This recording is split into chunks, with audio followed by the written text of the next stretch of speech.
আজকে সেদিকে আমাদেরকে লক্ষ্য রাখতে হবে। আজকে এটা শান্তির বাংলা। সকাল হলে আমরা হিন্দু মুসলমান খ্রিস্টান চায়ের দোকানে বসে একসঙ্গে চা খাই, খবরে খবর পড়ি।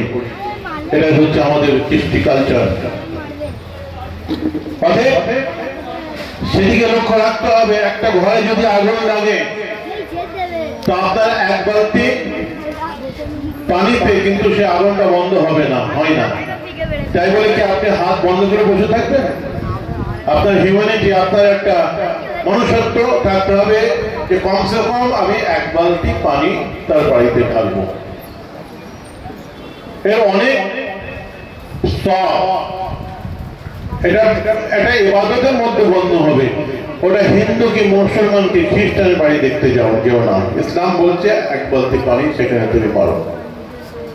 আজকে আপনি নামাজ পড়ছেন, সামনে একটা খাল আছে, একটা অন্ধ মানুষ টকরাতে টকরাতে আসছে, দেখছেন খালে পড়ে যাবে। ইসলাম বলছেন নামাজ ছেড়ে দিয়ে আগে সেই ব্যক্তিকে যে বাঁচাও। ওই হিন্দু কি মুসলমান কি খ্রিস্টান দেখতে যাও না। এটা অনেক পুণ্য হবে, অনেক সওয়াব হবে। এটা ইবাদতের মধ্যে গণ্য হবে। ছোট বাচ্চা ছেলে কুয়ার বেড়ির উপরে উঠে পড়েছে, পায়ের ব্যালেন্স ঠিক হয়নি, 5 বছর বয়স, কুয়ার মধ্যে পড়ে যাবে। আপনি নামাজ পড়ছেন, ইসলাম বলছে নামাজ ছেড়ে দিয়ে আগে বাচ্চাটাকে বাঁচাও। ও হিন্দু কি মুসলমান কি খ্রিস্টান দেখতে কেউ না। আমি ধনেখালি বলে একটা জায়গা আছে, ওখানে আমার সংগঠনের একটা সবাই বক্তব্য দিচ্ছিলাম। তো আমাদের সংগঠনে স্বামীজিদেরকেও আমরা ইনভাইট করি।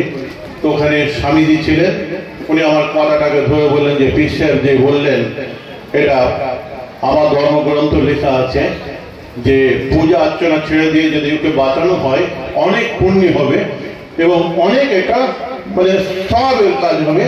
এটা আমাদের ধর্মগ্রন্থতে লেখা আছে। তো মানুষের জন্য সব আল্লাহ পাক মানুষকে আশরাফুল মাখলুকাত করে সৃষ্টি করেছেন, সর্বশ্রেষ্ঠ করে সৃষ্টি করেছেন। লাকাদ খালাকনাল ইনসানা ফি আহসানি তাকওয়িম। তোমার রাসূলের যে ইন্টারন্যাশনাল যে আদর্শ, যে কথা আমি বলতে চাচ্ছিলাম, হযরতে